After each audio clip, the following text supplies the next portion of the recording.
Today is our financial accounting lecture 2. Let's start. कुछ students ने कल क्वेश्चन पूछा था मैम कौन सी बुक रेफर करें. आपको मैंने बताया था first of all start with our study material. और अगर आपको स्टडी मटेरियल अभी गेट नहीं हुआ है तो आप वेबसाइट से उसको डाउनलोड कर सकते हैं. See dear, if you want to purchase book, you can go for financial accounting book of G.R. Moga, H.L. Ahuja, or you can go for financial accounting book of P.C. Tulsian और S.N. Maheshwari. तीनों की तीनों best book है. जो भी आपको मिल जाती है, you can refer that particular books. इसमें आपको इनिशियल स्टेज से सारी चीजें मिल जाएंगी. आपका all syllabus you will get in these 3 books. इसमें से कोई भी एक बुक आप रेफर कर सकते हो. तो चलिए अब स्टार्ट करते हैं आज का lecture. So dear, in our yesterday class we discuss about the basics of accounting, some concepts and conventions, principles of accounting. Now today we are going to discuss types of account and how to record entries in the journal book of accounts. So first of all we have to understand types of account, because types of account is the basic things for journal entry.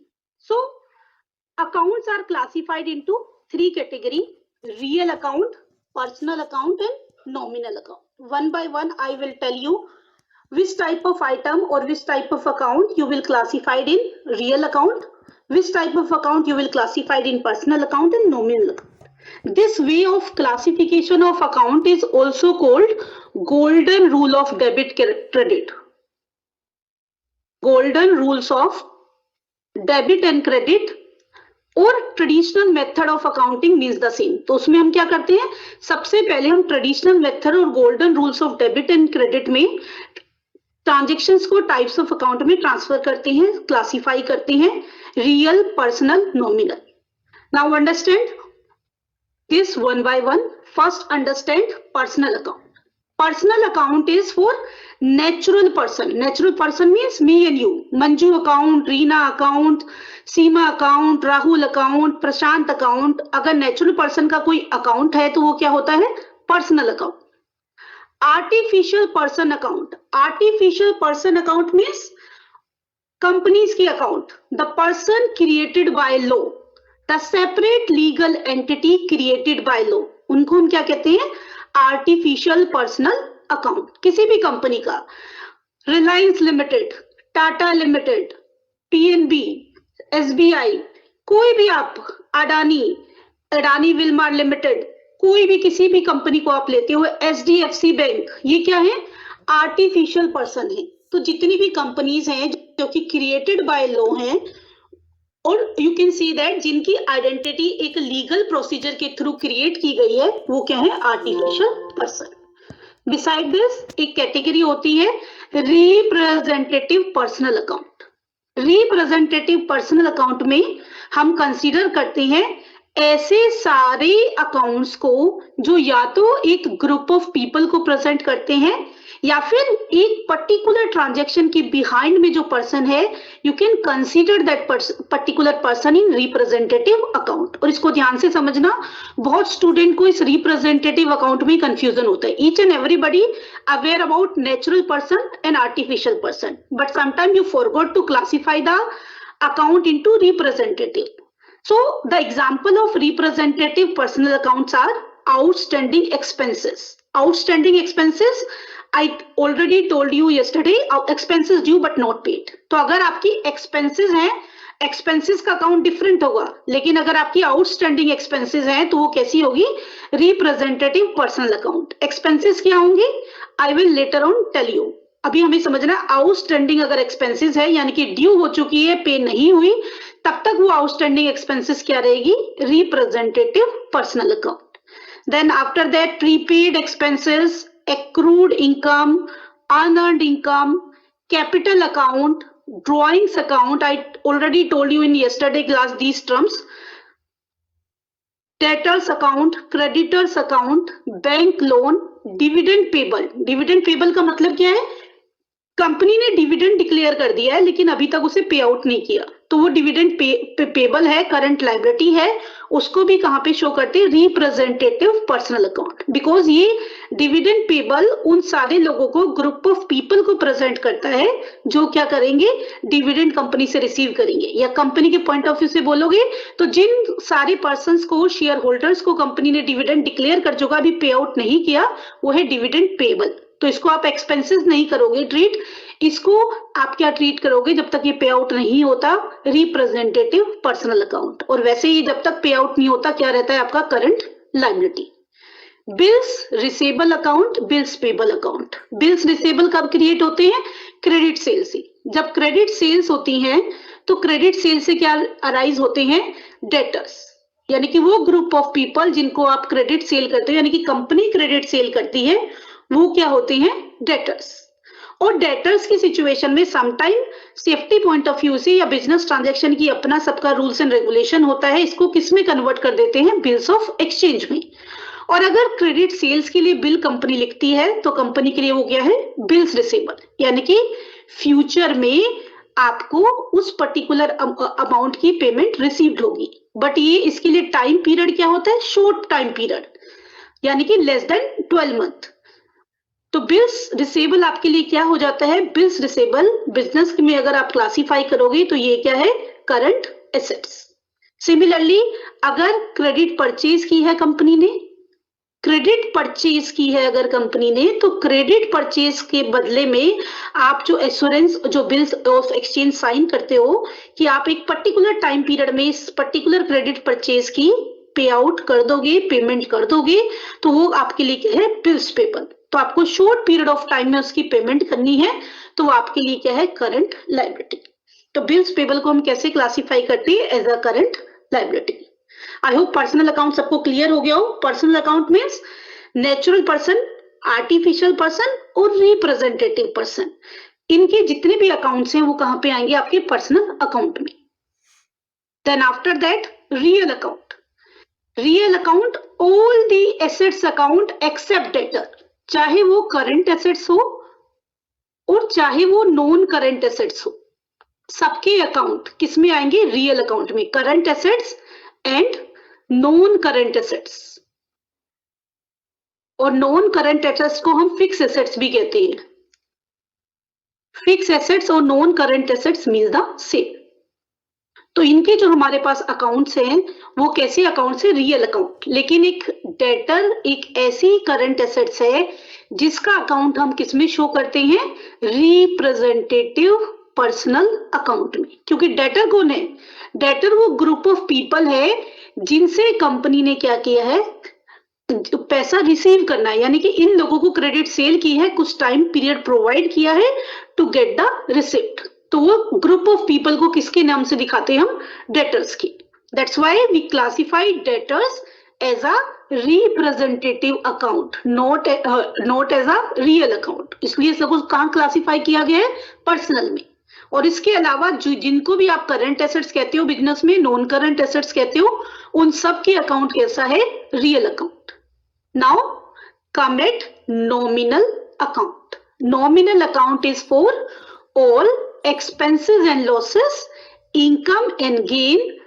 जितने भी business में expenses हैं, losses हैं, income है, gain है, cell है, purchase है, यानी कि ऐसी चीजें जो कि एक्रू होती हैं और एंड हो जाती हैं, यानी कि एक पर्टिकुलर पेमेंट करने के लिए अकाउंट ओपन करते हो और फिर उसको क्लोज कर देते हो। नाम ही है नॉमिनल अकाउंट, नाम मात्र के खाते, यानी कि ट्रांजैक्शंस को फैसिलिटेट करके के लिए ओपन करते हैं और जैसे ही पे आउट हो जाता है वो अकाउंट क्या हो जाते हैं, क्लोज हो जाते हैं। तो ये तो हुई बेसिक बात। समटाइम जो आप अकाउंट्स में बहुत सारे अकाउंट्स रेडी करते हो, उनको भी हम इस टाइप्स के अकाउंट्स में क्लासिफाई करते हैं। Suppose if I am talking about balance sheet, तो बैलेंस शीट कैसा अकाउंट है, रियल अकाउंट, क्योंकि इसमें सारे बैलेंसेस कैरी फॉरवर्ड करके एक फाइनेंशियल पोजीशन को शो करते हैं। रिसिप्ट एंड पेमेंट अकाउंट कैसा अकाउंट है, रियल अकाउंट। इसमें क्या करते हैं, सारी जितनी रिसिप्ट है, जितनी पेमेंट है, उसके बाद बैलेंसिंग फिगर मेंशन करते हैं, यानी कि बैलेंसेस को कैरी फॉरवर्ड करते हैं। तो इस तरह के अकाउंट्स जिसमें क्लोजिंग और ओपनिंग बैलेंस आते हैं, उनको हम कहां क्लासिफाई करते हैं, रियल अकाउंट में। देन आफ्टर दैट नॉमिनल में कुछ अकाउंट्स जैसे profit and loss appropriation account, जो पार्टनरशिप होती है, पार्टनरशिप में पार्टनर्स के बीच में अगर आपको प्रॉफिट को डिस्ट्रीब्यूट करना है तो उसके लिए क्या बनाया जाता है, profit and loss appropriation account. यानी कि प्रॉफिट एंड लॉस अकाउंट और इनकम स्टेटमेंट के बाद जो नेट प्रॉफिट आता है उसे पार्टनर किस पर्टिकुलर रेशियो में शेयर करेंगे, उसको कैलकुलेशन जो करते हैं, पार्टनर्स की सैलरी, पार्टनर्स का कमीशन, उसके लिए profit and loss appropriation account बनाते हैं। तो इसका स्पेसिफिक पर्पस सिर्फ नेट प्रॉफिट को यहाँ ट्रांसफर करके पार्टनर्स में डिवाइड करके खत्म करना होता है। तो इस तरह की जो अकाउंट, अगर हमें अकाउंट पूछे तो वो भी हमारे लिए क्या है, नॉमिनल अकाउंट। रीवैल्यूएशन अकाउंट, अगर एडमिशन ऑफ पार्टनर है या रिटायरमेंट और डेथ ऑफ अ पार्टनर है तो वहां पे डिस्ट्रीब्यूशन को फैसिलिटेट करने के लिए जो कैलकुलेशन की जाती है वो किसमें की जाती है, रीवैल्यूएशन अकाउंट में। इनके बैलेंसेस कैरी फॉरवर्ड नहीं होते, एक स्पेसिफिक पर्पस के लिए अकाउंट्स को ओपन करते हैं, जो भी उसका बैलेंस आता है उसको डिवाइड करते हैं एंड देन उस अकाउंट को क्या कर देते हैं, क्लोज। तो इसीलिए इनको सारे अकाउंट्स को क्या कहते हैं, नॉमिनल, नाम मात्र के खाते। रियलाइजेशन अकाउंट, अगर कंपनी डिसॉल्व हो रही है, एंड हो रही है, शट डाउन हो रहा है, तो उसकी एसेट एंड लायबिलिटी को सॉर्ट आउट करके आउटसाइडरों को पेमेंट करके फिर बचा हुआ बैलेंस ओनर को गेट हो जाता है। तो रियलाइजेशन अकाउंट हम लिक्विडेट करने के लिए बनाते हैं, तो इसका भी एक स्पेसिफिक मोटो है। Profit and loss account each year हम बनाते हैं अपनी पर्टिकुलर कंपनी का profit and loss find out करने के लिए। तो ऐसे सारे अकाउंट जिनको हम स्पेसिफिक पर्पस के लिए प्रिपेयर करते हैं और काम होने के बाद, यानी कि जिस पर्पस के लिए आपने ओपन किया है वो वर्क आपका कंप्लीट हो गया, डिस्ट्रीब्यूशन हो गया, इनको क्लोज कर देते हैं। तो ऐसे अकाउंट कहाँ आते हैं, नॉमिनल अकाउंट। नाउ अब क्वेश्चन अराइज होता है कि भाई इनका जर्नल एंट्री में क्या रूल है। तो इसके लिए हम पहले आइटम्स को जब क्लासिफाई करते हैं, अकाउंट्स को, ट्रांजेक्शन को क्लासिफाई करते हैं, उसके बाद उसका रूल्स लगाते हैं। सपोज हमारा कोई पर्सनल अकाउंट है, तो पर्सनल अकाउंट का रूल क्या होता है, debit the receiver, credit the giver. यानी कि जो रिसीव कर रहा है उसे डेबिट कर दो और जो दे रहा है, जो गिवर है, उसे क्या कर दो, credit. As I told you, financial accounting क्या है, dual aspect double entry system पर बेस्ड है। सिर्फ एक सिंगल एंट्री हमारे सिलेबस में है, उसमें हम सिंगल एंट्री का फंडा फॉलो करेंगे। बिसाइड दैट पर्टिकुलर चैप्टर हर किसी में हमें क्या लगाना है, डबल एंट्री सिस्टम। तो पर्सनल अकाउंट में debit the receiver, credit the giver. अगर आपका रियल अकाउंट है, या अभी ट्रांजेक्शन करके मैं आपको बताऊंगी कि किस रूल को आप कैसे अप्लाई करोगे। अगर आपका रियल अकाउंट है तो डेबिट व्हाट कम्स इन, जो बिजनेस में आ रहा है, इन हो रहा है, उसको डेबिट कर दो। क्रेडिट व्हाट गोज आउट, जो बिजनेस से आउट हो रहा है उसको क्या कर दो, क्रेडिट कर दो, अगर अकाउंट कैसा है, real account. Nominal account, debit all expenses and losses, जितने भी एक्सपेंसेस हैं, लॉसेस हैं, उनको डेबिट कर दो, और जितनी भी इनकम है, गेन है, उनको क्रेडिट कर दो। बिसाइड दिस कुछ अकाउंट्स के बैलेंसेस आप ध्यान रख सकते हैं। जो परचेज अकाउंट होता है, परचेजेस अकाउंट, परचेज अकाउंट का balance always debited except few situation. इसके कुछ एक्सेप्शन है, परचेज अकाउंट हमेशा डेबिट होगा, सिर्फ दो सिचुएशन है जबकि परचेज क्या होता है, क्रेडिट। पहली सिचुएशन क्या होती है, goods withdraw for personal use, goods withdraw for personal use. अगर कोई बिजनेस से पर्सनल यूज के लिए अपने बिजनेस से गुड्स विड्रॉ करता तो उस सिचुएशन में परचेज को क्या करते हैं, credit. Goods given in charity, goods given in charity, अगर गुड्स को चैरिटी में देते हैं तो भी हम क्या यूज करते हैं, परचेज। और समटाइम अगर गुड्स को सैंपल की तरह आप यूज कर रहे हो तो भी आपका क्या होता है, purchase account credit. Beside this her situation में परचेज अकाउंट क्या होता है, डेबिट। अगर आपके पास सेल्स अकाउंट है तो सेल्स अकाउंट का जो बैलेंस है वो हमेशा क्या होता है, क्रेडिट। अगर आपका परचेज रिटर्न का अकाउंट है, परचेज रिटर्न, परचेज रिटर्न का अकाउंट हमेशा क्या होता है, क्रेडिट। सेल्स रिटर्न का अकाउंट हमेशा क्या रहता है, डेबिट। अगर कोई ड्राइंग्स है, ड्राइंग्स आपको क्या बताया था, ड्राइंग्स क्या है, जो भी बिजनेस का ओनर बिजनेस से पर्सनल पर्पस के लिए, पर्सनल यूज के लिए विड्रॉ करता है इन कैश और इन काइंड, उसे हम क्या कहते हैं, ड्रॉइंग्स। और ड्रॉइंग्स का जो बैलेंस है, that balance is always debit. तो कुछ चीजों को आप रूल से लगा सकते हैं और कुछ चीजों को अपने माइंड में सेट भी कर सकते हैं। नाउ सी किस तरह से हम इन रूल्स एंड रेगुलेशन को जर्नल एंट्री में अप्लाई करते हैं। पहले हम ट्रेडिशनल लगाएंगे, फिर उसके बाद मॉडर्न। मॉडर्न रूल अभी अप्लाई नहीं करेंगे, पहले ट्रेडिशनल से क्या करते हैं, ट्रांजेक्शंस को एक को देखते हैं, so that you are able to understand the things. आपको जर्नल एंट्री पास करनी है। पहली जर्नल एंट्री हमारे पास, Chitra commences business with cash. देखिए, जो बिजनेस का ओनर बिजनेस में मनी इन्वेस्ट करता है, वो मनी क्या है, that money is called capital. Chitra commences business with cash, तो इसको हम क्या बोलेंगे, चित्रा ने क्या लगाया है अपने बिजनेस में, कैपिटल। और साथ में कैपिटल किस फॉर्म में लगाई है, कैश की फॉर्म में। अब आपको बताया था कैपिटल क्या है, रिप्रेजेंटेटिव पर्सनल अकाउंट, क्योंकि उस पर्सन को रिप्रेजेंट कर रहा है, उस ओनर को रिप्रेजेंट कर रहा है जिसने बिजनेस में क्या लगाई है, कैपिटल इंट्रोड्यूस की है, इन्वेस्ट की है। This is called personal representative account, और you can say personal account. And cash क्या है, एक करंट एसेट है। एसेट के सारे बैलेंस रियल अकाउंट होते हैं एक्सेप्ट डेटर्स। तो ये आपका क्या है, ये है आपका रियल अकाउंट। अब रूल क्या कहता है पर्सनल के लिए, debit the receiver, credit the giver. और रियल का क्या है, debit what comes in, credit what goes out. दोनों में से एक का रूल लगाइए, दूसरा फेस आपको खुद ही पता चल जाएगा। सपोज मैं पहले कैश पे लगा रही हूं, कैश क्या है, रियल है, डेबिट व्हाट कम्स इन। तो आपका जब बिजनेस में कैपिटल आ रही है, इन्वेस्टमेंट हो रहा है, तो इनफ्लो हो रहा है, डेबिट व्हाट कम्स इन। तो इस सिचुएशन में कैश क्या हो जाएगा, debit, debit what comes in. तो आपका कैश इन हो रहा है, तो इसको आप क्या कर देंगे, डेबिट। और अगर आप पर्सनल का लगाओगे, debit the receiver, credit the giver. तो यहाँ पे क्या है, कैपिटल के थ्रू बिजनेस में पैसा आ रहा है, तो कैपिटल एक पर्सनल अकाउंट है, और कैपिटल के थ्रू क्या हो रहा है, गिवर हो रहा है, रिसीव नहीं हो रहा कैपिटल, बिजनेस को रिसीव हो रहा है, और कैपिटल के थ्रू ओनर का पैसा बिजनेस में जा रहा है। तो यहाँ पे ओनर गिवर है, लेकिन ओनर का नाम यूज नहीं करते, जो ओनर इन्वेस्ट करता है मनी, उसको हम क्या कहते हैं, कैपिटल। तो ये क्या हो जाएगा, क्रेडिट। एक फेज डेबिट, एक क्रेडिट। एंट्री क्या पास कर देंगे इसकी, cash account debit to capital account,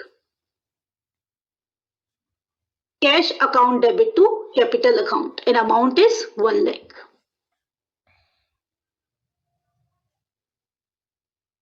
clear.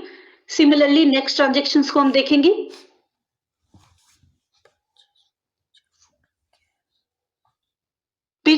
Purchase furniture for cash, purchase furniture for cash. Furniture purchase किया, फर्नीचर क्या है, बिजनेस के लिए एसेट है। अब एक चीज और ध्यान से नोट बना के साइड बाय साइड समझते हुए लिखते जाइए। परचेज जो वर्ड है, that particular purchase, sales, sales return, purchase return only used for the things which is good for a company. अगर कोई चीज कंपनी के लिए गुड है, यानी कि जिस पर्टिकुलर थिंग्स में कंपनी डील करती है, उसी के लिए सिर्फ आप purchase and sales word, purchase return और सेल्स रिटर्न वर्ड यूज करेंगे। अगर कोई चीज कंपनी के लिए क्या है, एसेट है, तो उसके लिए आप उस एसेट का नाम यूज करते हैं, यानी कि एसेट के लिए परचेज वर्ड यूज नहीं करते, हम क्या करते हैं, नाम यूज करते हैं। फॉर एग्जाम्पल, अगर किसी पर्सन का फर्नीचर सेल करना, फर्नीचर प्रोड्यूस करके सेल करने का बिजनेस है, तो उसके लिए फर्नीचर क्या है, गुड्स है। तो उस सिचुएशन में आप फर्नीचर के लिए गुड्स परचेज वर्ड यूज कर सकते हो, लेकिन अदर बिजनेस के लिए फर्नीचर क्या है, फिक्स एसेट है। क्लियर। अगर कोई मशीनरी, फर्नीचर, बिल्डिंग, ये अदर अपनी जो ऑपरेशन एक्टिविटीज है उनको सपोर्ट करने के लिए परचेज करता है, उसके लिए वो क्या है, फिक्स एसेट है, वो लॉन्ग पीरियड ऑफ टाइम के लिए यूज करेंगे। तो जो कंपनी के लिए फिक्स एसेट है, उसके लिए आपको परचेज और सेल्स वर्ड यूज नहीं करना है while passing the journal entry. तो अब यहाँ पे परचेज फर्नीचर है, तो यहाँ पे एसेट है फर्नीचर, इसलिए क्या नाम आएगा, एक अकाउंट होगा फर्नीचर का। और दूसरा अकाउंट किसका ओपन होगा, कैश का, क्योंकि आपने फर्नीचर कैसे परचेज किया है, कैश परचेज किया है। नाउ सी, फर्नीचर क्या है, आपकी फिक्स एसेट है, एसेट के बैलेंस कैसे होते हैं, रियल अकाउंट। देन कैश क्या है, करंट एसेट है, करंट एसेट का बैलेंस भी क्या होगा, रियल अकाउंट, क्योंकि ऑल एसेट की अकाउंट कैसे हैं, रियल एक्सेप्ट डेटर। अब वही रूल लगाइए, debit what comes in, credit what goes out. Real का क्या रूल है, debit what comes in, credit what goes out. तो अब हम परचेज कर रहे हैं फर्नीचर, तो कैश क्या आ रहा है, आउट हो रहा है, क्रेडिट व्हाट गोज आउट, तो ये क्या हो गया, क्रेडिट। अगर आपने दो फेस पहचान लिए, एक क्रेडिट हो रहा है तो दूसरा क्या हो रहा है, डेबिट। या फिर दूसरे में भी रूल अप्लाई कर लीजिए, जब आप परचेज कर रहे हो फर्नीचर तो debit what comes in, furniture business में आ रहा है, इसलिए फर्नीचर को क्या किया, डेबिट। तो बेस क्लियर होना चाहिए, ताकि बाद में जब हम अदर पर्टिकुलर चैप्टर करें तो आपको पोस्टिंग में और डेबिट साइड क्या आएगा, क्रेडिट कौन से अकाउंट में आएगा, इस तरह का कोई कंफ्यूजन नहीं होना चाहिए। देन अब इसको जर्नल एंट्री करेंगे, तो फर्नीचर क्या हो रहा है, डेबिट। जर्नल एंट्री क्या हो जाएगी, furniture account debit to cash account and the amount is 10,000, 10,000 debit and 10,000 credit. ये हमारी हो गई सेकेंड एंट्री।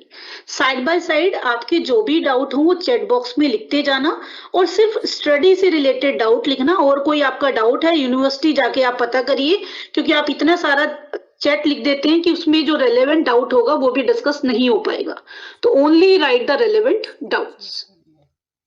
देन थर्ड की एंट्री करते हैं similarly, purchase goods from Ram on credit. कैसे गुड्स परचेज किए हैं, क्रेडिट पे। अब परचेज गुड्स है, एसेट नहीं है, गुड्स है, तो गुड्स के लिए जो वर्ड है, एक जो अकाउंट है वो किसका खुलेगा, परचेज का। From Ram on credit, credit खरीदे, राम से गुड्स क्रेडिट खरीदे हैं तो राम का नेम आएगा। और अगर ये कैश गुड्स खरीदे होते, क्रेडिट की जगह पे ये क्या लिखा होता, कैश, तो राम का नाम नहीं आता, फिर किसका आता, कैश। एक बार फिर से रिपीट कर रही हूं, अगर गुड्स आप परचेज करते हो या कोई एसेट परचेज करते हो, तो अगर आपने कैश दे के परचेज किया है या चेक दे के परचेज किया है, तो कैश की सिचुएशन में कैश, और चेक दे के पेमेंट की है तो बैंक आएगा, पार्टी का नाम नहीं आता है। पार्टी का नाम तभी कंसिडर करते हैं जब ट्रांजैक्शन कैसी है, ट्रांजैक्शन है क्रेडिट। तो हमारी ट्रांजैक्शन क्रेडिट थी, इसलिए जो गुड्स परचेज किए हैं उसके लिए परचेज और दूसरे के लिए राम, क्योंकि क्रेडिट है, और कैश होता तो राम की जगह पे क्या आ जाता, कैश। अब परचेज आपको बताया एक सिंपल सा फंडा, परचेज का बैलेंस ऑलवेज डेबिट होता है एक्सेप्ट फ्यू केसेस, तो परचेज तो डेबिट ही होनी है। स्टिल आप लगा सकते हो परचेज क्या है, नॉमिनल एक अकाउंट है। अब यहाँ पे आइए, राम, राम क्या है, पर्सनल अकाउंट, नेचुरल पर्सन है राम। अब नेचुरल पर्सन की सिचुएशन में क्या रूल है, debit the receiver credit the giver. अब आपने गुड्स परचेज किए हैं तो राम ने आपको गुड्स दिए हैं, तो इस पर्टिकुलर ट्रांजैक्शन के हिसाब से अभी राम क्या है आपका, राम है गिवर, राम आपको गुड्स दे रहा है क्रेडिट, क्योंकि आप बाद में राम को पेमेंट दोगे तब राम क्या बनेगा, रिसीवर। अभी सिर्फ राम क्या है, गिवर है, बिकॉज राम आपको क्या दे रहा है, गुड्स दे रहा है, तो debit the receiver credit the giver. तो ये चीजों का थोड़ा सा ध्यान रखोगे, you can easily pass the entry. अब परचेज क्या हो रहा है, डेबिट हो रहा है, परचेजेस अकाउंट डेबिट टू, एक तो आप लिख सकते हो टू राम, और अमाउंट लिख सकते हो 50,000, लेकिन राम के साथ डायरेक्टली अकाउंट नहीं लिखते, कुछ टेक्निकल चीजें होती हैं। अगर आप राम का अकाउंट लिखना चाहते हो तो आप अपोस्ट्रोफी लगा के लिखोगे, Ram's account. Right it properly, या तो राइट करिए टू राम, या फिर अपोस्ट्रोफी लगा के प्रॉपरली एंट्री करिए। छोटी छोटी चीजें होती हैं जिसके मार्क्स कट होते हैं, तो अगर आप राम अकाउंट लिखोगे वो गलत होगा। क्या लिखना है, राम्स अकाउंट, राम का account. This is the particular way to pass the entry. Now I hope ये भी आपको समझ आ गई हो। Now come at the next particular entry. Question number entry number 4, sold goods for cash, again goods for cash, goods sold किए हैं तो सोल्ड करने के लिए एक अकाउंट ओपन होगा सेल्स और दूसरा अकाउंट है कैश। कैश क्या है आपका रियल अकाउंट और सेल्स क्या है नॉमिनल अकाउंट। सी डियर, दोनों में से एक का रूल भी लगाओगे तो दूसरा अपने आप जस्टिफाई हो जाता है। कैश रियल अकाउंट है, कैश का फंडा डेबिट व्हाट कम्स इन। अब आपका सेल करने से कैश का क्या होगा बिजनेस में इनफ्लो होगा, डेबिट व्हाट कम्स इन, तो ये क्या हो गया डेबिट। ये डेबिट है तो दूसरा फेस जो दूसरा अकाउंट आपने लिखा है वो क्या होगा क्रेडिट होगा। और वैसे भी मैंने आपको बताया बाय डिफॉल्ट भी ध्यान रख सकते हो, सेल्स का बैलेंस कैसा होता है क्रेडिट होता है। तो यहाँ पे एंट्री हमारी क्या हो जाएगी, यहाँ पे हमारी एंट्री हो जाएगी particularly cash account debit, cash account debit to sales account and the amount is 20,000।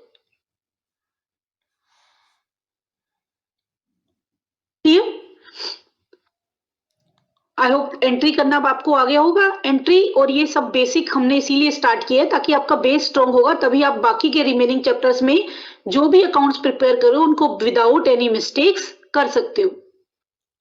Next one is paid salary to Jatin, paid salary to Jatin.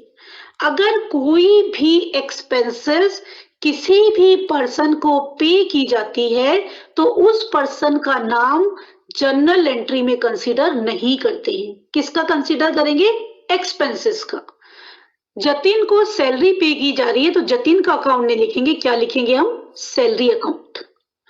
और पे कर रहे हैं बाय डिफॉल्ट आप कैश बैंक कुछ भी एज्यूम कर सकते हो क्योंकि इसमें मेंशन नहीं है कि कैश किया या चेक के थ्रू किया। तो सपोज मैंने एज्यूम किया कैश के थ्रू किया, आप कैश और बैंक इसमें दोनों सिचुएशन लिख सकते हैं क्योंकि आजकल कैश कम और अकाउंट ज्यादा यूज होता है। तो अब हमारे पास इसमें दो आइटम है सैलरी और कैश और बैंक।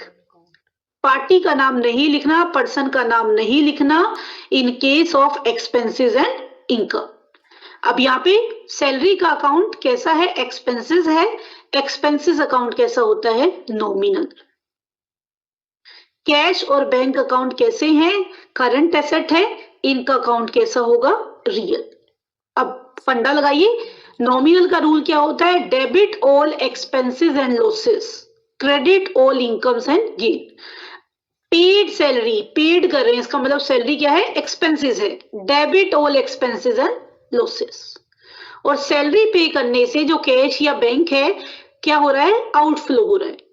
ये रियल अकाउंट है, रियल अकाउंट का फंडा क्या होता है debit what comes in, credit what goes out. तो ये गोज आउट हो रहा है इसलिए ये क्या हो जाएगा क्रेडिट।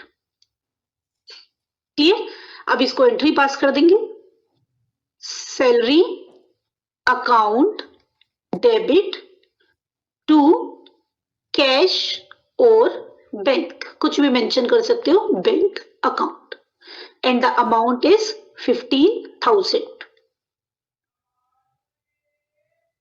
ठीक है, नाउ नेक्स्ट एंट्री,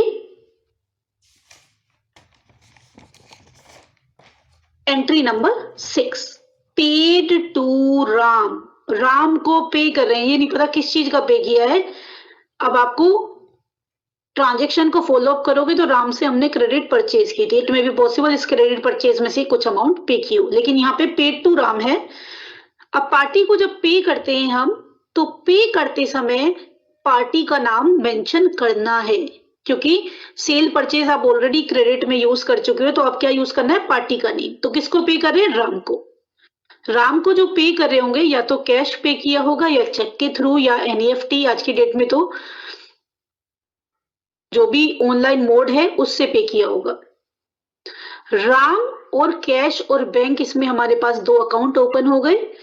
पे टू राम, राम कैसा पर्सन है नेचुरल पर्सन, राम को पे कर रहे हैं, राम क्या है इसमें रिसीवर है, debit the receiver credit the giver. Ram को पे कर रहे हैं तो राम रिसीवर है और इसलिए राम का अकाउंट क्या होगा डेबिट, डेबिट द रिसीवर।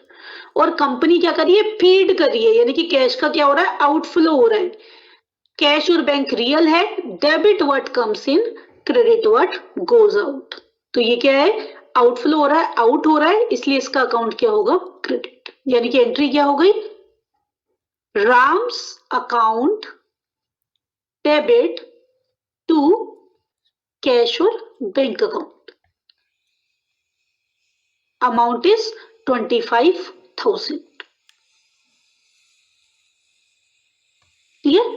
तो इस तरह से जर्नल एंट्री पास करते हैं। तो आप जर्नल एंट्री की प्रैक्टिस करेंगे, अलग अलग टाइप की ट्रांजेक्शन होगी, but you should take care. ये जरूरी नहीं है आप लिख के करें, वर्बली करें और प्रॉपरली जर्नल एंट्री को पास कर दें। अभी तो हमने आपको बताया कि ये जर्नल एंट्री होती है, बट जर्नल एंट्री का क्या होता है, करने का प्रॉपर फॉर्मेट होता है। हम क्या करते हैं, प्रॉपर पर्टिकुलर फॉर्मेट बनाते हैं और उस फॉर्मेट में हम क्या लिखते हैं, date, particulars, LF, amount debit and amount credit. ये पर्टिकुलर जर्नल का फॉर्मेट होता है जिसमें कि जर्नल एंट्री प्रॉपरली लिखी जाती है। यहाँ पे लिखते हैं डेट, अगर डेट नहीं है क्वेश्चन में तो सीरियल नंबर लिख देते हैं, बिजनेस में तो प्रॉपरली डेट ही होगी। Particulars, LF, ledger folio, amount debit, amount credit. Ledger folio क्या होता है, जर्नल एंट्री के बाद हम क्या करते हैं, लेजर पोस्टिंग करते हैं। तो लेजर पोस्टिंग में क्या किया जाता है, लेजर पोस्टिंग में इस अकाउंट्स को वहां शिफ्ट किया जाता है। तो अगर ऑडिटिंग होती है या कुछ चेकिंग करनी है तो हम ये देख सकते हैं कि ये जो पर्टिकुलर एंट्री है ये कहाँ पे लेजर में अवेलेबल है। प्रैक्टिस करते समय आपको इसको ब्लैंक ड्रॉप करना है, बट कंपनीज में इसका यूटिलाइजेशन होता है। फॉर एग्जाम्पल मैं इसी एंट्री को आपको फॉर्मेट में पुट करके दिखा रही हूँ। ये हमारी एंट्री 6 है। कैसे राइट करेंगे इसको आप, Ram's account debit to cash और बैंक अकाउंट, पर्टिकुलर फॉर्मेट में आप एंट्री करेंगे। Amount debit 25,000, amount credit 25,000। I hope journal entry का बेसिक आपको रिकॉल हो गया हो। तो ये मैंने एंट्री किसके बेस पे की है, अभी मैंने ट्रेडिशनल मेथड जिसमें कि मैंने अकाउंट्स को रियल, पर्सनल और नॉमिनल में क्लासिफाई किया और उसके बेस पे डिसाइड किया कौन अकाउंट डेबिट होगा और कौन अकाउंट क्या होगा, क्रेडिट। इसी पर्टिकुलर थिंग्स को हम किसके बेस पे कर सकते हैं, मॉडर्न मेथड के बेस पे भी कर सकते हैं। क्योंकि सपोज आप ये क्लासिफाई नहीं कर रहे कौन रियल है कौन नॉमिनल है, तो उसके लिए क्या मेथड होता है, उसके लिए मेथड होता है मॉडर्न मेथड। मॉडर्न मेथड में रियल, नॉमिनल, पर्सनल के बेस पे डेबिट क्रेडिट डिसाइड नहीं होता। क्या करते हैं, टाइप्स ऑफ अकाउंट में, वहां पे टाइप्स ऑफ अकाउंट में हम थोड़ा सा डिफरेंट फंडा यूज करते हैं। ये क्या है, मॉडर्न रूल ऑफ अकाउंटिंग। इसमें क्या करते हैं, अकाउंट्स के सिर्फ 6 नेम ओपन करते हैं, capital, revenue, asset, drawings, liability, expenses. अगर मैं बाय डिफॉल्ट बैलेंसेस की बात करूं तो बाय डिफॉल्ट कैपिटल, यानी कि अगर आपको ये नहीं पता चल रहा प्लस हो रहा है या माइनस हो रहा है वैल्यू, तो कैपिटल का बैलेंस हमेशा क्या रहता है, क्रेडिट। रेवेन्यू का बैलेंस हमेशा रेवेन्यू, यानी कि जो आपको इनकम जनरेट हो रही है उसका बैलेंस हमेशा क्या रहता है, क्रेडिट। एसेट का बैलेंस हमेशा क्या रहता है, डेबिट। ड्रॉइंग्स का बैलेंस हमेशा क्या रहता है, डेबिट। ये मैं वो बैलेंस बता रही हूँ जब आपको प्लस और माइनस, इंक्रीज और डिक्रीज नहीं पता। लायबिलिटी का बैलेंस क्या होता है, क्रेडिट। एक्सपेंसेस का बैलेंस क्या होता है, डेबिट। नाउ सी, अगर कैपिटल क्या हुई है, इंक्रीज हुई है, तो कैपिटल इंक्रीज हुई है तो कैपिटल अकाउंट को क्या करेंगे, क्रेडिट। रेवेन्यू इंक्रीज हुआ है, क्रेडिट। एसेट इंक्रीज हुई है, डेबिट। ड्रॉइंग्स इंक्रीज हुई है, डेबिट। लायबिलिटी इंक्रीज हुई है, क्रेडिट। एक्सपेंसेस इंक्रीज हुई है, डेबिट। यानी कि इंक्रीज होने में जो उनका बाय डिफॉल्ट बैलेंस होता है वो एज इट इज देखिए कॉपी हो रहा है, और डिक्रीज होने में क्या होता है, वाइस वर्सा, उल्टा हो जाता है। अगर कैपिटल डिक्रीज हो रही है, डेबिट। रेवेन्यू डिक्रीज हो रहा है, डेबिट। एसेट डिक्रीज हो रही है, क्रेडिट। ड्रॉइंग्स डिक्रीज हो रहा है, क्रेडिट। लायबिलिटी डिक्रीज हो रही है, डेबिट। एक्सपेंसेस डिक्रीज हो रही है, क्रेडिट। क्लियर। अब इसको माइंड में सेट करने का तरीका क्या है, capital, revenue, and capital, revenue और लाइबिलिटीज। इनके बैलेंसेस हमेशा बाय डिफॉल्ट क्या होते हैं? क्रेडिट। अगर ये इंक्रीज हुए तो इनके बैलेंस क्रेडिट होगा, अगर ये डिक्रीज हुई तो इनका बैलेंस क्या होगा? डेबिट। और एसेट्स, ड्रॉइंग्स एंड एक्सपेंसेस, इनका जो बाय डिफॉल्ट बैलेंस होता है वो क्या होता है? By default balance debit. Increase हुआ तो डेबिट, डिक्रीज हुआ तो क्रेडिट। इस फंडे को फॉलो करके भी आप जर्नल एंट्री कर सकते हो। एक जर्नल एंट्री में इसको मैं अप्लाई करके आपको दिखा रही हूं। सपोज ये हमारी फर्स्ट जर्नल एंट्री थी, कमेंस बिजनेस विद कैश। इसी में मैं इसको क्या कर रही हूं? अब मैं डेबिट क्रेडिट के बेस पे नहीं कर रही हूं, मैं इसको मॉडर्न मेथड से कर रही हूं। मेरे पास है कैपिटल, क्योंकि बिजनेस स्टार्ट हो रहा है, और साथ में इसके आ रहा है कैश। बिजनेस स्टार्ट हो रहा है। अब सबसे पहले कैपिटल क्या है? कैपिटल एक लाइबिलिटी की तरह ही होती है, इंटरनल लाइबिलिटी है, मैंने डिस्क्रिप्शन में कल बताया था। तो इसका बैलेंस बाय डिफॉल्ट क्या होता है? क्रेडिट। कैश एसेट है, इसका बैलेंस बाय डिफॉल्ट क्या है? डेबिट।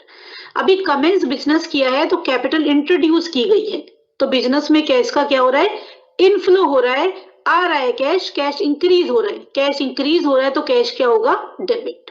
और किसके थ्रू हो रहा है? कैपिटल के थ्रू, तो कैपिटल का बैलेंस क्या होगा? Credit. Purchase furniture for cash, furniture. उसके बाद हमने दूसरा अकाउंट क्या लिखा था? कैश।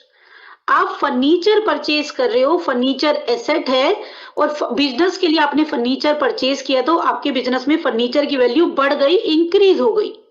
एसेट की वैल्यू इंक्रीज होती है तो उसे क्या करते हैं? Debit.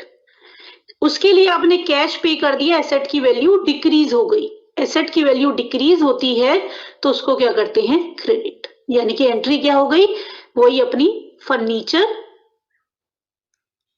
Account debit to cash account and the amount is 10,000। तो इस तरह से कहने का मतलब ये है, सारी एंट्री में रिपीट नहीं कर रही हूं, कि आप कोई भी वे अडॉप्ट करके जो कि आपके माइंड में प्रॉपरली सेट हो जाता है, on the basis of that you will do the journal entry. तो ये था जर्नल एंट्री का बेसिक। आपको मैंने डेफिनेशन में बताया, सबसे पहले कहाँ रिकॉर्ड करते हैं ट्रांजेक्शन्स को? जर्नल में। अब जर्नल में रिकॉर्ड करने के बाद लेजर में करते हैं, फिर ट्राई बैलेंस में। तो सबसे पहला हम जर्नल करते हैं, इसलिए इसको क्या बोलते हैं? Primary books of account. आप आज की क्लास के बाद जर्नल की प्रैक्टिस करेंगे, कल की क्लास में फिर मैं आपको लेजर पोस्टिंग और ट्राई बैलेंस बताऊंगी, प्लस किस तरह से बैलेंसिंग फिगर निकालते हैं वो सारी चीजें बताऊंगी। उससे पहले हमारा आज की क्लास का जो दूसरा टारगेट है वो है सब्सिडी बुक। कोशिश करेंगे जितने हमने टॉपिक लिखे हैं, अगर हमारे पास टाइम है और हम बेस्ट मैनेजमेंट कर पाए टाइम की, तो आपको जितना हो सकता है मैक्स टू मैक्स टॉपिक कराने की कोशिश करेंगे। तो आप लोग प्रैक्टिस करके आएंगे जर्नल की, then you are able to understand ledger and trial balance. तो हमारा कल का टारगेट, मतलब नेक्स्ट क्लास का टारगेट है जिसमें कि हम लेजर एंड ट्राई बैलेंस को करेंगे, सो दैट आगे की सारी चीजें स्मूथली समझ आए, वहां पे मुझे फिर ज्यादा टाइम वेस्ट ना करना पड़े for conveying these particular things. देखिए, जो स्मॉल बिजनेस होते हैं, जो स्मॉल बिजनेस होते हैं जिसमें नंबर ऑफ ट्रांजेक्शन लेस होती है, वो सबसे पहले एंट्री कहाँ करते हैं? जर्नल में। उसके बाद उसका लेजर बनाते हैं, फिर ट्राई बैलेंस बनाते हैं। लेकिन यहाँ पे जब जर्नल से लेजर बनते हैं तो नंबर ऑफ अकाउंट्स बहुत ज्यादा बन जाते हैं, और उसको एनालाइज करना, सम अप करने में इट टेक्स टाइम, बहुत ज्यादा टाइम कंज्यूम हो जाता है, कम्बरसम प्रोसेस हो जाता है। तो ऐसी ऑर्गेनाइजेशन जिसमें नंबर ऑफ ट्रांजेक्शन्स लार्ज होती हैं, नंबर ऑफ ट्रांजेक्शन्स लार्ज होती हैं, वो जर्नल की जगह पे फर्स्ट स्टेप पे क्या बनाना प्रेफर करती हैं? Subsidy book. यानी कि वो जर्नल में एंट्री पास नहीं करती, प्राइमरी बुक उनके लिए क्या बन जाती है? वो सबसे पहले एंट्री पास किसमें करती है? सब्सिडी बुक में। तो सब्सिडी बुक जर्नल की जगह पे लार्ज कंपनियां या ऐसी कंपनियां जिसमें नंबर ऑफ ट्रांजेक्शन बहुत ज्यादा है, वो सब्सिडी बुक रखना ज्यादा प्रेफर करती है एज कंपेयर टू जनरल। अभी सब्सिडी बुक क्या होती है? सब्सिडी बुक होती है cash book, purchase book, sales book, purchase return, sales return, bills receivable book, bills payable book और जर्नल प्रॉपर। ये 8 तरह की बुक्स वो बनाते हैं और उसी में बिजनेस में जितनी भी ट्रांजेक्शन्स होती हैं उन सारे ट्रांजेक्शन को क्या कर देते हैं? मेंशन कर देते हैं। अब ध्यान से समझिए कि किस बुक में कौन सी ट्रांजेक्शन आती है।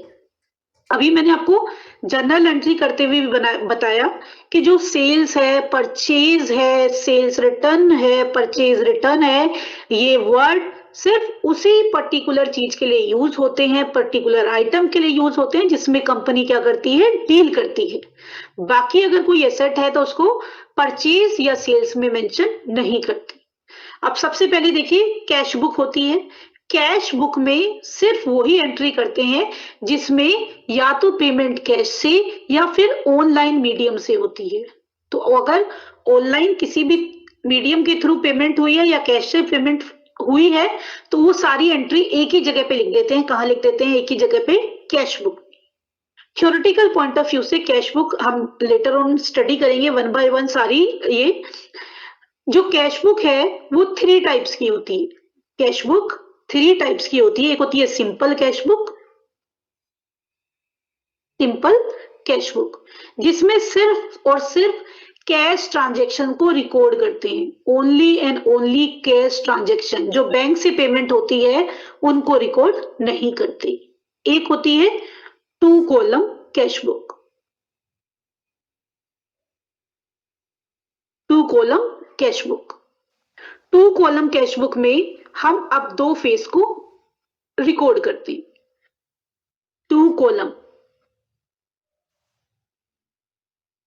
2 कॉलम कैश बुक में कई बार स्टूडेंट्स को डाउट होता है कि भाई 2 कॉलम का मतलब कैश कॉलम और डिस्काउंट कॉलम है या फिर कैश कॉलम और बैंक कॉलम है। डियर, आप दोनों ही अप्लाई कर सकते हो। ट्रेडिशनली बहुत ही स्टैटिक डेफिनेशन थी कि 2 column means cash and discount है, लेकिन अभी आप बहुत सारी अपडेटेड चीजों में अगर देखोगे तो दोनों सिचुएशनली यूज किया हुआ है। 2 कॉलम में कैश और डिस्काउंट भी यूज किया हुआ है और कैश और बैंक भी। यूजुअली 2 कॉलम का मतलब होता था सिर्फ कैश और डिस्काउंट, बट आज की डेट में कैश और बैंक को भी 2 कॉलम में कंसिडर किया जाता है। और एक कैश बुक हमारी होती है 3 column, 3 column cash book. 3 column cash book में 3 कॉलम होते हैं। एक होता है कैश, एक होता है बैंक और एक होता है डिस्काउंट। इसमें 3 कॉलम रेडी किए जाते हैं। कैश और बैंक को हम बैलेंस करते हैं और डिस्काउंट को बैलेंस नहीं करते। कैश और बैंक को बैलेंस करते हैं, डिस्काउंट को बैलेंस नहीं करते हैं। और एक होती है petty cash book, petty cash book. See dear, petty cash book में जो छोटे मोटे खर्चे हैं, जो सन्ड्री एक्सपेंसेस है, उस सन्ड्री एक्सपेंसेस के लिए एक specific amount each month provide की जाती है। तो उसको अलग से खर्चे ना निकाल के इस पर्टिकुलर अमाउंट से लेस करते जाते हैं। तो उस पर्पस के लिए एक पेटी कैश बुक भी मेंटेन की जाती है सन्ड्री एक्सपेंसेस और छोटे मोटे एक्सपेंसेस के लिए। देन परचेज बुक में सिर्फ क्रेडिट परचेज आएगी, क्रेडिट परचेज। और वो भी किसकी credit purchase? Only for goods. जिस पर्टिकुलर प्रोडक्ट में कंपनी डील कर रही है उसकी अगर क्रेडिट परचेज की है तो उसकी रिकॉर्डिंग कहाँ आएगी? परचेज बुक में। सपोज कंपनी ने जो गुड्स बना रही है उसका रॉ मटेरियल क्रेडिट परचेज किया है तो वो कहाँ आएगा? परचेज बुक में। अगर मटेरियल कैश परचेज किया है तो उसकी एंट्री कहाँ हो जाएगी? कैश बुक में। और क्रेडिट परचेज किया है तो क्रेडिट परचेज किया है तो परचेज बुक में। सी डियर, ध्यान दीजिएगा, सिर्फ गुड्स के लिए अगर कोई एसेट है, आपने फर्नीचर, बिल्डिंग, मशीनरी जो कि आपके मेन बिजनेस नहीं है वो चीजें आपने खरीदी हैं बिजनेस में यूज करने के लिए, तो उसकी एंट्री परचेज बुक में नहीं होती। कहाँ होती है वो मैं भी आपको बताऊंगी। सेल्स बुक में जिस गुड्स में कंपनी डील करती है और उसकी जो क्रेडिट सेल करती है सिर्फ उसी की एंट्री होती है, क्रेडिट सेल्स की। और क्रेडिट सेल किसकी? गुड्स की। जो कंपनी का मेन बिजनेस है जो गुड्स को सोल्ड करना, उस गुड्स को अगर क्रेडिट सेल की गई है, सोल्ड किया गया है, तो उसको सेल्स बुक में एंट्री करेंगे।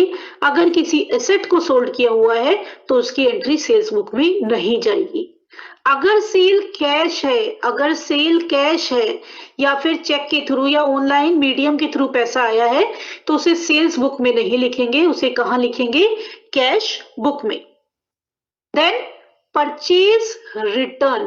परचेज रिटर्न, भाई आपने जो ये क्रेडिट परचेज की थी, अगर मान लो सपोज इसमें कुछ कमी है, कोई फॉल्ट है, या एज पर स्पेसिफिकेशन या जो क्वालिटी आपने ऑर्डर की थी वो नहीं है, कुछ डैमेज हो गया किसी भी रीजन से, अगर आप इसे रिटर्न कर देते हो तो उसकी रिकॉर्डिंग कहां करोगे? परचेज रिटर्न बुक में।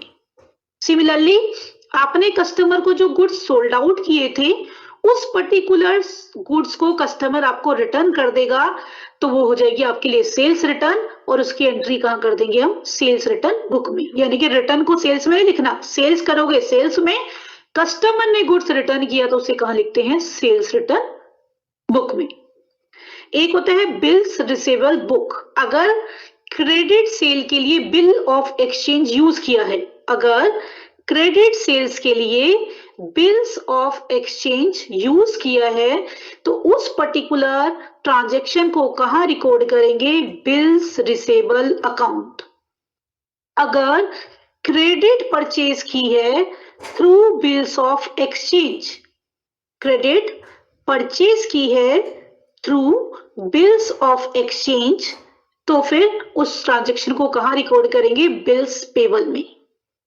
और जो कहीं भी रिकॉर्ड ना हुआ हो, यानी कि जो ट्रांजैक्शन इनमें से किसी में भी ना आई हो, उसे लिखते हैं जर्नल प्रॉपर। ये जो हमने जर्नल एंट्री अभी पहले सीखी है उसी तरह से जर्नल का फॉर्मेट बनाते हैं और उसे नाम दे देते हैं जर्नल प्रॉपर। जैसे मैंने आपको कहा कि अगर आपने बिल्डिंग खरीदी है, purchase building on credit, purchase building on credit, आपने अगर क्रेडिट पे बिल्डिंग परचेज की है तो देखिए ये गुड्स तो है नहीं इसलिए परचेज बुक में आएगा नहीं, कैश इसमें इन्वॉल्व है नहीं, कैश बुक में भी नहीं आएगा, बाकी कोई पर्टिकुलर बुक में ये नहीं आ रहा है तो ये ट्रांजैक्शन कहां चली जाएगी? जर्नल प्रॉपर में। ऐसी ट्रांजैक्शन कहां चली जाती है? जर्नल प्रॉपर में। तो यानी कि जो ट्रांजैक्शन ना कैश बुक में रिकॉर्ड हुई, ना परचेज बुक में रिकॉर्ड हुई, ना सेल्स बुक में हुई, ना सेल्स रिटर्न में हुई, ना बिल्स रिसीवेबल बुक में हुई, ना बिल्स पेबल में हुई, ना जर्नल प्रॉपर में हुई, कहीं भी जो रिकॉर्ड नहीं हुई उसको कहां लिखा जाता है? जर्नल प्रॉपर में। और आपको बताया ये सब्सिडी बुक कौन मेंटेन करता है? लार्ज ऑर्गेनाइजेशन जिसमें नंबर ऑफ ट्रांजैक्शन बहुत ज्यादा होती है। यानी कि जर्नल से लेजर में पोस्ट करना एक कंबरसम प्रोसेस हो जाता है, तो थोड़ा सा एनालिसिस को फैसिलिटेट करने के लिए सब्सिडी बुक मेंटेन की जाती है, क्योंकि जर्नल से लेजर रेडी करने में, प्रिपेयर करने में नंबर ऑफ अकाउंट बनते हैं, उसकी कोई काउंटिंग नहीं है कितने अकाउंट बनते हैं, लेकिन यहाँ पे सारी चीजें किसमें सम अप हो जाएंगी? सिर्फ 8 चीजों में। तो क्विकली कोई चीज आपको देखनी है, you can take the decision. तो एक one by one subsidiary book discuss करते हैं। सबसे पहले हम डिस्कस कर रहे हैं cash book. See as I told you cash book multiple types की होती है। तो जनरली अगर ब्रॉडली क्लासिफाई करें तो टाइप्स ऑफ कैश बुक है जनरल कैश बुक और पेटी कैश बुक। और जनरल कैश बुक जैसे मैंने आपको बताया single column cash book, double column cash book, triple column cash book, तो ये इसके फर्दर क्लासिफिकेशन है।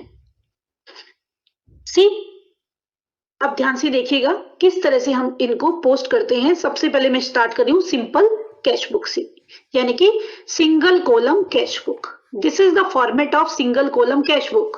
आप क्या लिखते हो? Receipt payment. ये होता है आपका डेबिट साइड, इसे हम बोलते हैं क्रेडिट साइड।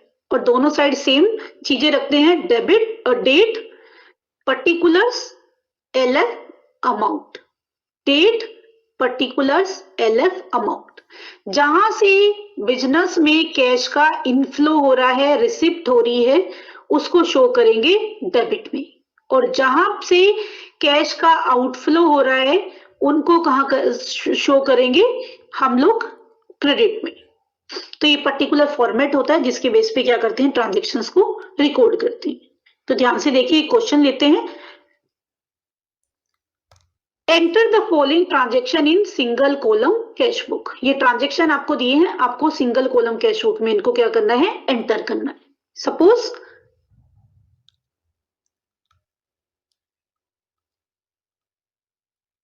हमने फॉर्मेट रेडी कर लिया। फॉर्मेट है date, particulars, LF, amount, debit, date, या सिर्फ अमाउंट, डेबिट लिखने की जरूरत नहीं है क्योंकि डेबिट ऑलरेडी हम ऊपर लिखते हैं, यहां पे सिर्फ लिख दीजिए amount only. You can write only amount here. Amount, date, particulars जो कि प्रॉपर फॉर्मेट है, LF, अमाउंट, और टॉप पे लिख दीजिए this is debit side, this is credit side. अब ट्रांजेक्शन एक एक करके पोस्ट करते हैं। Jan 1 की ट्रांजेक्शन है, Rupendra started business with cash. अब देखो जर्नल एंट्री नहीं करेंगे, सीधा पोस्टिंग करेंगे, किसमें, कैश बुक में। अभी हमने क्या किया था, ट्रांजेक्शन की जर्नल एंट्री की थी। अब हम सब्सिडी बुक बनाएंगे तो कहां पोस्ट करेंगे, सीधा सब्सिडी बुक्स में। Rupendra started business with cash, Rupendra ने कैश से बिजनेस स्टार्ट किया। कैश का क्या हुआ, इनफ्लो, कैश का इनफ्लो हो रहा है, रिसिप्ट हो रही है, कहां शो करेंगे, डेबिट साइड। Jan 1 कैश का इनफ्लो किस फॉर्म में हुआ है, कैपिटल की फॉर्म में, टू कैपिटल अकाउंट, और कितनी अमाउंट आ गई, 2 लाख। क्लियर।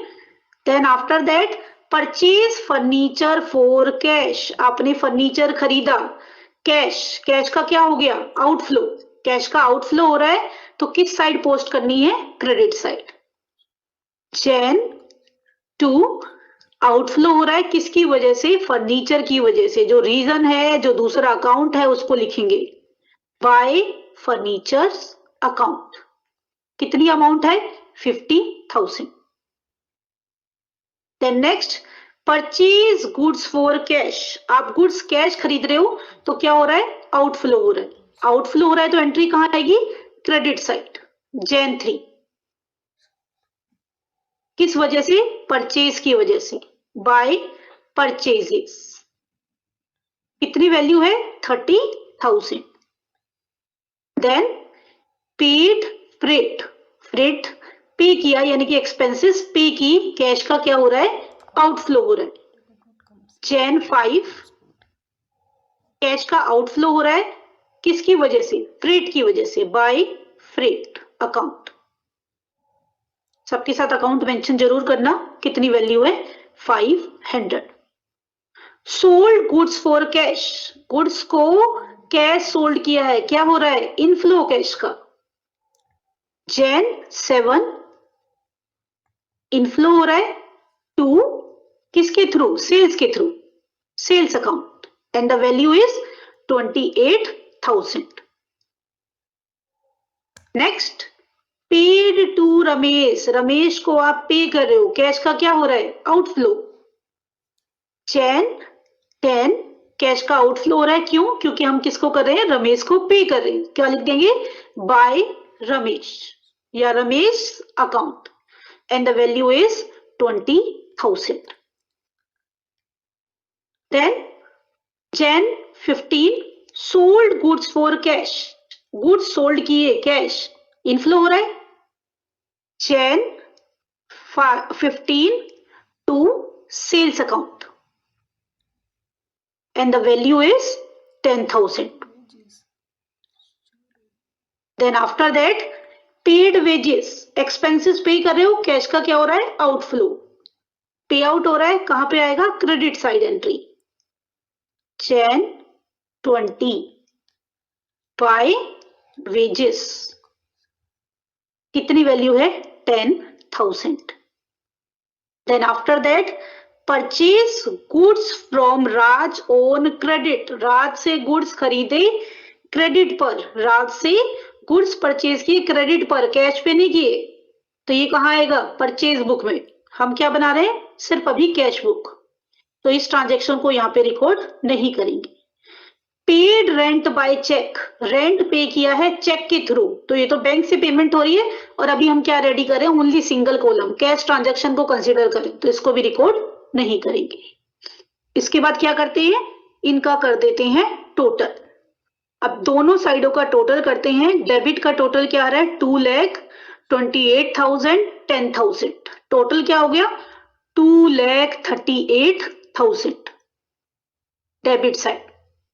और क्रेडिट साइड का टोटल क्या है, 50 प्लस 30 80 प्लस 20 1 लाख, 1,10,000, 1,10,500। इसको सोल्व करोगे, बैलेंस निकाल लोगे, ये आपका आ जाएगा 1,27,500। सी, जो बड़ा टोटल होता है दोनों साइड उसी को लिखते हैं, बिग टोटल को दोनों साइड लिखते हैं। इस तरह से आप अमाउंट में लाइनिंग बनाएंगे और इक्वल आमने सामने बिल्कुल। बड़ा टोटल क्या है 2,38,000, 2,38,000, 2,38,000। और बैलेंसिंग फिगर कहाँ आएगी, जहां का टोटल छोटा होगा। तो छोटा टोटल किसका था, स्मॉल टोटल था क्रेडिट साइड का। बाय क्या बोलेंगे उसके, बाय बैलेंस कैरिड डाउन, ये हमारी बैलेंसिंग फिगर है। और कितनी आई है वो 1,27,500। और इसको कहां लिखते हैं, जिसका जो भी डेटा रेडी कर रहे हो उसकी उस मंथ की या उस ईयर की लास्ट डेट को। तो ये जनवरी का डेटा है, तो बैलेंस कैरिड डाउन कब निकालोगे, जनवरी की लास्ट डेट को। जनवरी की लास्ट डेट क्या है 31 जनवरी। और जो क्लोजिंग बैलेंस है उसको कहां ड्रॉप करते हैं हम, ओपनिंग पे।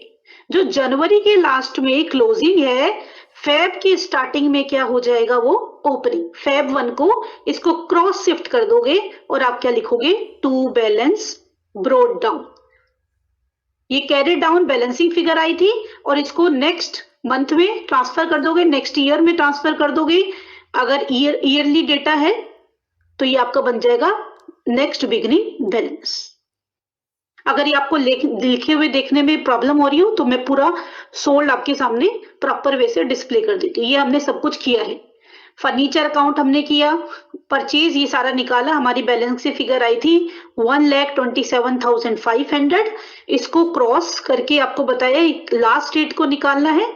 और हमेशा आई विल सजेस्ट यू कि कभी भी किसी को क्लोजिंग पे मत छोड़िए, हमेशा किस पे छोड़िए, ओपनिंग बैलेंस पे, कोई भी लेजर हो या कोई भी बुक हो। ये हो गया 1,27,500। सो डियर, ये था हमारा आज की क्लास का टारगेट। आई होप आपको समझ आया हो। अब 1 बाय 1 मैं आपके डाउट ले लेती हूँ, जो भी आपके क्वेश्चंस होंगे।